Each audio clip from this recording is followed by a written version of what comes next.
Audio Jungle.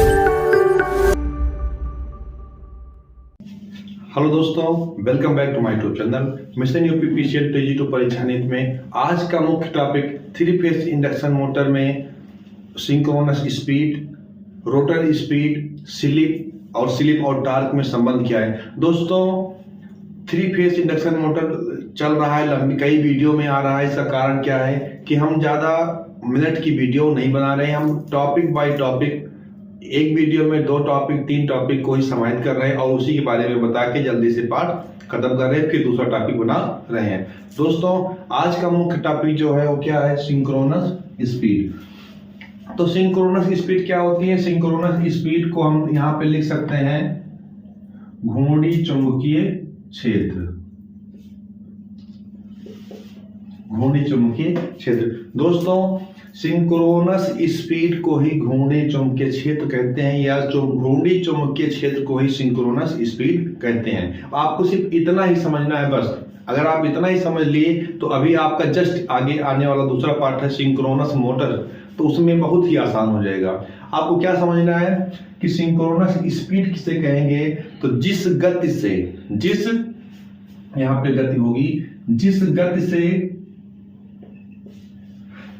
गति से motor के अंदर, ये अभी देखिए बनाया वैसे रखा हुआ था, जिस गति से मोटर के अंदर हमारे चुंबकीय क्षेत्र घूमता है उसी गति को हम सिंक्रोनस गति कहते हैं, सिंक्रोनस स्पीड कहते हैं। दोस्तों सिंक्रोनस स्पीड ये हो गई। अच्छा, रोटर स्पीड क्या हो गई?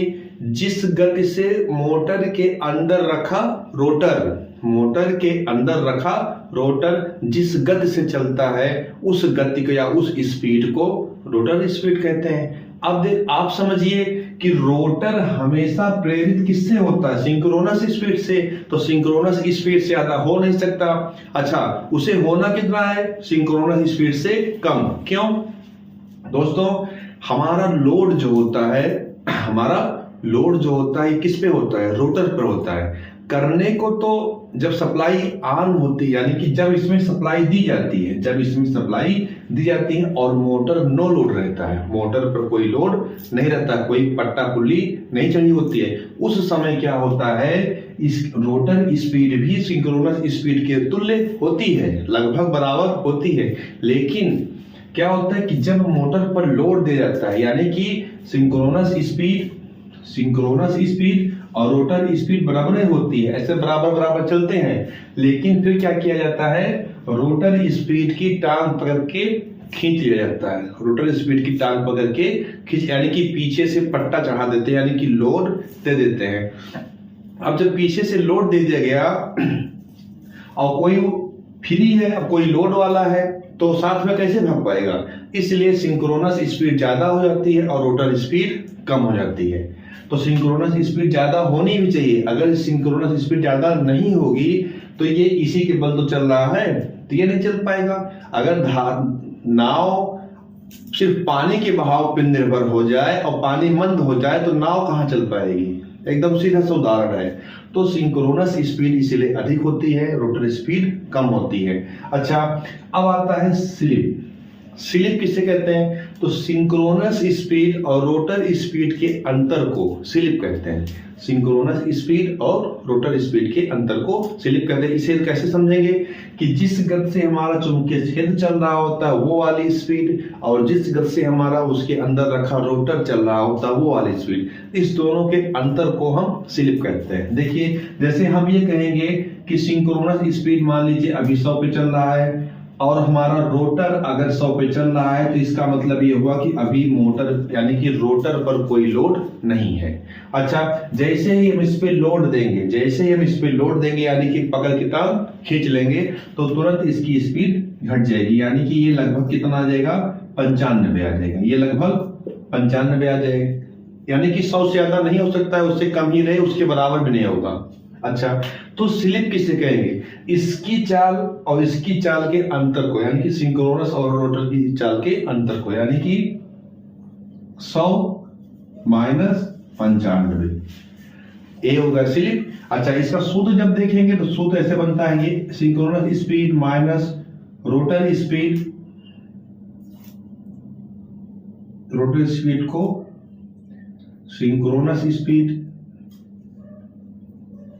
Minus rotary speed into upon ns, यानी कि synchronous speed ns minus nr upon ns।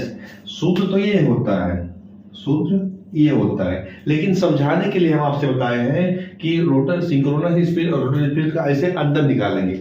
अब इस पे हम अंतर निकाल लेंगे तो हमारा 100 माइनस 95/100, तो ये आएगा कितना 5/100। अब देखिए एक होता है स्लिप प्रतिशत, जैसे हमारे पास होती है इफिशियंसी, आउटपुट और इनपुट के अनुपात को इफिशियंसी कहते हैं, आउटपुट और इनपुट के अनुपात को इफिशियंसी। फिर आता है इफिशियंसी परसेंटेज, यानी दक्षता प्रतिशत क्या होता है, तो 10% 100 के बराबर होता है, प्रतिशत 100 के बराबर होता है। अगर एक तरफ प्रतिशत लगाएंगे तो दूसरी तरफ हमें 100 से गुणा करना पड़ेगा। तो यहाँ पे जब स्लिप परसेंटेज पूछ लेगा तो यही बराबर लगा देंगे और इसी में गुणे 100 कर देंगे। देखिए यहाँ पे हम बता रहे हैं कि ns माइनस nr, यानी कि synchronous speed minus rotor speed बटे ns इंटू 100, ये हो जाएगा हमारा स्लिप प्रतिशत। और एक चीज ये है कि जो क्वेश्चन बनता है, क्वेश्चन ये बनता है कि मोटर या जनरेटर में स्लिप कई % होती है, तो किसी भी मोटर या जनरेटर में अधिकतम स्लिप 5% से ज्यादा नहीं रखी जा सकती, 5% तक हो सकती है। और कहता है आदर्श कितनी होती है, तो 3% आदर्श मानी जाएगी और अधिकतम 5% तक रखी जाएगी। ये हो गया स्लिप। अब इसमें एक चीज और आता है, देखिए एक हेडिंग यहाँ पे पड़ी है, स्लिप और टार्क में संबंध, स्लिप और टार्क में संबंध। तो स्लिप और टार्क में संबंध कैसे आजमाएंगे, देखिए अगर टार्क का मतलब टार्क कब बनता है, आप ये समझ लीजिए टार्क कब बनता है। देखिए जब हमारे पास दो स्पीड है, एक सिंक्रोनस स्पीड है, एक रोटरी स्पीड है, सिंक्रोनस स्पीड है और रोटरी स्पीड है। अगर दोनों को ऐसे सीधा चला दिया जाए, दोनों को ऐसे सीधा चलाया जाए, यानी कि समांतर में ऐसे चलते रहे, समांतर में ऐसे चलते रहे, तो चुंबकीय क्षेत्र कहां से बनेगा। क्योंकि आप तो पढ़े हो ना कि चुंबकीय बल रेखाएं, जो घूमने वाली चुंबकीय बल रेखाएं होती हैं, रोटर द्वारा छेदित होती हैं, यानी कि काटी जाती हैं।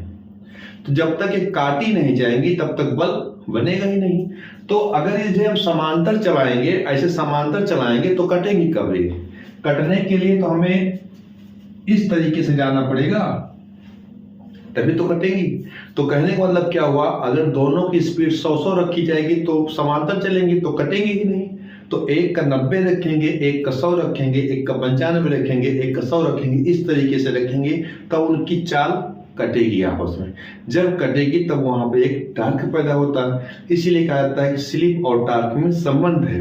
संबंध क्या है कि T proportional yes, T proportional yes. अगर स्लिप बढ़ेगी तो टार्क बढ़ेगा। क्यों बढ़ेगा, अगर हम स्लिप बढ़ा देंगे, यानी कि स्लिप की संख्या बढ़ा देंगे, तो उसे काटने का समय ज्यादा मिल जाएगा। जब ज्यादा काट देगी, चुंबकीय बल रेखाओं को ज्यादा काट देगी, तो उसका टार्क बढ़ जाएगा। अच्छा, स्लिप कम हो गई तो टार्क भी कम हो जाएगा, क्योंकि उसे काटने को कम पाया, हो चुंबकीय बल रेखाएं कम कटी हैं, तो उसका टार्क कम हो जाएगा। इस तरीके से सिंक्रोनस स्पीड होती है, रोटर स्पीड होती है, स्लिप होता है, स्लिप परसेंटेज होता है, और स्लिप और टार्क में संबंध। तो दोस्तों ये वीडियो कैसी लगी कमेंट कर जरूर बताएं। जय हिंद, वंदे मातरम।